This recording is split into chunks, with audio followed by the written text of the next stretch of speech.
Assalamualaikum warahmatullahi wabarakatuh. Saya Aina Najwa binti Abdul Rahman akan menerangkan sejarah perbankan Islam dan juga perbankan Islam. Sejarah perbankan Islam. Perbankan Islam merupakan salah satu sektor atau juzuk dalam sesebuah sistem kewangan Islam yang berlandaskan syariah Islam. Faktor utama yang membezakan antara perbankan Islam dan perbankan konvensional ialah segala urus niaga tidak mempunyai unsur riba atau bercanggah dengan syariah. Perbankan Islam mula mengerak langkah seawal tahun 1963, terutamanya apabila tertubuhnya Mirgam Local Saving Bank di Mesir. Bank ini menggunakan German Saving Bank dengan cara mengikut kesesuaian sesebuah bank yang berlandaskan Islam. Akhir sekali, Penubuhan Islamic Development Bank di Jeddah, Arab Saudi menteri luar, kerjasama Islam menjadi pemangkin kepada kewujudan perbankan Islam di serata dunia.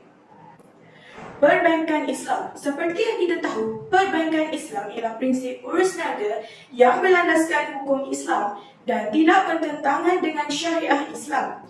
Jadi, berdasarkan statistik BNN, Bank Negara Malaysia, terdapat 17 syarikat bank yang menawarkan perbankan Islam. Namun, apa yang penting, setiap urusan atau transaksi urus niaga mestilah tidak mempunyai unsur riba, gharar dan sebagainya. Dengan ini, perniagaan mestilah mengikut akidah yang betul, iaitu berlandaskan iman dan takwa serta mengambil kira isu dosa dan pahala. Selain itu, sistem perbankan Islam bermula di negara kita pada abad ke-12, iaitu Islam mula berkembang di Kepulauan Nusantara. Oleh hal yang demikian, tabung haji dan Bank Islam Malaysia Berhad antara bank yang menggunakan sistem perbankan Islam pada peringkat awal secara menyeluruh. Setelah beberapa tahun kemudian, perbankan konvensional turut juga mengambil peluang menawarkan perbankan Islam yang mengikut syariah Islam di dalam urus niaga seperti Maybank Islamic dan CIMB Islamic. Jadi, objektif perbankan Islam yang boleh diambil ialah berlandaskan hukum agama dan faktor kewangan. Assalamualaikum. Hari ini saya Aida Amira binti Arsyad akan membentangkan topik perbankan konvensional versus perbankan Islam di Malaysia. Secara awalnya, perbankan Islam ialah sistem perbankan yang berlandaskan undang-undang syariah Islam. Antara contoh institusi kewangan yang mengamalkan sistem perbankan Islam di Malaysia ialah Bank Islamik, Bank Rakyat, Bank Muamalat dan Tabung Haji.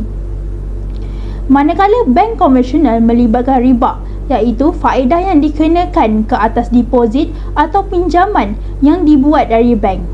Institusi kewangan konvensional di Malaysia ialah Hong Leong Bank, Bank Aliansi. Walau bagaimanapun, terdapat institusi kewangan konvensional yang turut menyediakan perkhidmatan perbankan Islam seperti Maybank Islamic, CIMB Bank Islamic Bank Berhad, Hong Leong Islamic Bank Berhad dan banyak lagi. Sistem bank konvensional ini boleh didefinisikan sebagai satu institusi kewangan yang berasaskan riba. Riba dalam sistem ini adalah penyediaan hutang atau pembiayaan yang dikenakan faedah dan penerimaan deposit dengan satu kontrak pemberian premium atau faedah. Sistem perbankan konvensional tidak mempunyai pemantauan dan tidak perlu patuh kepada undang-undang syariah dalam operasi, produk maupun perkhidmatan yang ditawarkan. Di samping itu, sistem perbankan konvensional juga tidak bergantung secara keseluruhan pada akidah kerana sistem ini berasaskan penjanaan keuntungan yang maksimum. Baiklah, bersama saya Nur Amira Batrisya binti Madum akan mengongsikan perbezaan antara bank Islam dan bank konvensional. Fungsi. Segala fungsi dan operasi sistem perbankan Islam adalah diteliti dengan baik serta berpandukan Al-Quran dan As-Sunnah, manakala sistem perbankan konvensional menggunakan prinsip dan undang-undang yang dicipta melalui akal pemikiran manusia ataupun man-made principles. Sistem perbankan Islam mengamalkan sistem transaksi jual beli atau sewa aset, bukan peminjaman wang, manakala perbankan konvensional mengamalkan sistem pemberian pinjaman wang kepada pelanggan serta faedah yang berlipat ganda dikenakan atas setiap pinjaman. Produk pelaburan. Di dalam sistem pelaburan, pelabur dan bank Islam akan berkongsi untung dan rugi secara sama rata dan tiada kadar keuntungan yang tetap. Manakala bank konvensional dan pelabur tidak akan berkongsi untung dan rugi bersama dan setiap pelabur akan dijanjikan kadar faedah yang tetap. Sasaran. Bank yang mengamalkan sistem perbankan Islam menyasarkan keuntungan berlandaskan prinsip Islam serta mengambil kira manfaat yang diberikan kepada masyarakat sejagat manakala bank konvensional menyasarkan keuntungan duniawi yang tinggi tanpa menjaga batas agama dan moral. Lambat bayar pinjaman, peminjam akan dikenakan denda atas kelewatan untuk bank Islam manakala dikenakan tambahan wang penalti yang akan disalurkan kepada pendapatan bank. Sumber pendapatan, bank Islam memperoleh pendapatan melalui konsep kongsi untung dan rugi bersama-sama pelanggan manakala bank konvensional melalui kadar faedah. Seterusnya adalah zakat. Bank Islam melibatkan serta menyediakan proses pembayaran zakat manakala bank konvensional tidak melibatkan pembayaran zakat. Baiklah, seterusnya saya akan mengongsikan ayat Al-Quran. Auzubillahiminasyaitanirrajim. Bismillahirrahmanirrahim.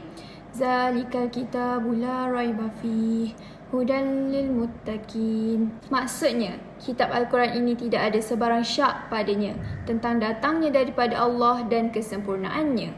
Ia pula menjadi petunjuk bagi orang-orang yang hendak bertakwa.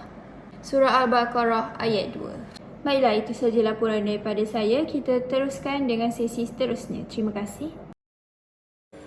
Bersama saya Nur Aliza di dalam sesi Satu Hari Satu Hadis. Antara hadis yang dapat kita kaitkan dengan isu perbankan Islam dan perbankan konvensional ini ialah hukum penggunaan mata wang Bitcoin, iaitu penyerahan dalam majlis akad. Hadis Nabi Muhammad SAW. Tukaran yang dilakukan mestilah diterima semuanya sebelum kedua pihak berpisah. Hal ini adalah bagi mengelakkan berlakunya riba nasiah.